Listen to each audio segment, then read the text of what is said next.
تقارب بين كيان الاحتلال وعدد من الدول العربية والإسلام، توقيع اتفاقيات تطبيع مع بلدان عربية وإسلامية. الموريتانيون ممن وقفوا مع القضية الفلسطينية كقضية أمة في العقود الماضية من خلال رفضهم لكل أنواع التطبيع يرونه طعنة للقضية، مؤكدين أن لا خير في بلد محتل وغاصب.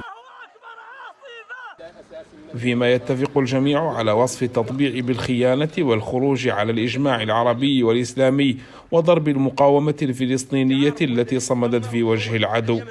البريطانيون ضد التطبيع مع كيان الاحتلال الإسرائيلي، والذي لم يلقى الترحيب الشعبي في موريتانيا التي ظلت وفية لمبادئها رسميا وشعبيا، مؤكدة أنه لا يمكن التنازل عن القضية الفلسطينية حتى إقامة دولة فلسطين المستقلة وعاصمتها القدس الشريف.